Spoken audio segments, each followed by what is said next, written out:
ସର୍ବ ଶରୀର ମଧ୍ୟ ସାର। ଯେତେ ଜୀବଜନ୍ତୁ ଅଛନ୍ତି ସୃଷ୍ଟିରେ ଆପଣଙ୍କର ବିଚାର ସବୁଠାରୁ ମଣିଷ ହେଉଛି ଶ୍ରେଷ୍ଠ। ମଣିଷକୁ ଶ୍ରେଷ୍ଠ ବୋଲି ଗଣନା କରାଯାଏ, କାରଣ ଯାହା ମନୁଷ୍ୟ କରିପାରେ ତା ଅନ୍ୟ କେହି କରିପାରନ୍ତି ନାହିଁ।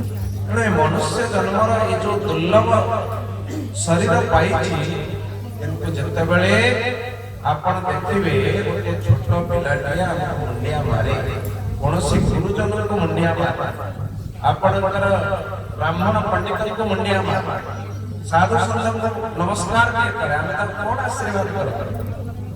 ବାପା ମାଙ୍କୁ, ପିତା ଗୁରୁଜନ ଯାହାକୁ ପ୍ରଣାମ କଲାବେଳେ ଆମ ପାଟିରେ ଗୋଟିଏ କଥା ବାହାରି ପଡେ, ଭଲ ମଣିଷଟିଏ। ଏଇ କଥା ଆମେ କହନ୍ତି ନା କହନ୍ତି? ଏହାର ଅର୍ଥ ହେଉଛି ଯେ ସବୁଠାରୁ ବଡ ଜିନିଷ, ଆମେ ଛୋଟ ପିଲାଟିଏ ହଉ ବା ଯେ କେହି ଆସିଲା ବେଳେ ଆମ ପାଟିରୁ ଶବ୍ଦ ବାହାରି ପଡେ ଭଲ ମଣିଷଟିଏ।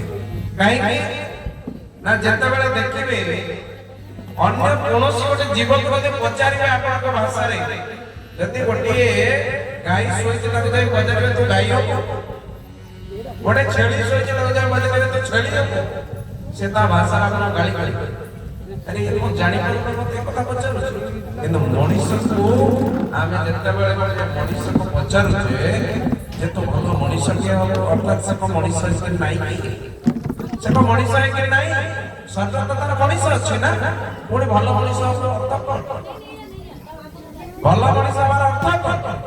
ଅର୍ଥାତ୍ ଯେତେବେଳେ ମଣିଷଟି ସଂସ୍କାର ନ ହୁଏ, ଜ୍ଞାନ ପ୍ରାପ୍ତ ନ ହୁଏ, ସେତେବେଳେ ତାକୁ ମଣିଷ ବୋଲି କୁହାଯାଏ ନାହିଁ। କାହିଁକି କୁହାଯାଏ ନାହିଁ? ନା ଆହାର ନିଦ୍ରା ଭୟମୟୀ ତୃଣଞ୍ଚ ଏତତ୍ ସମାନମ ସୁଭି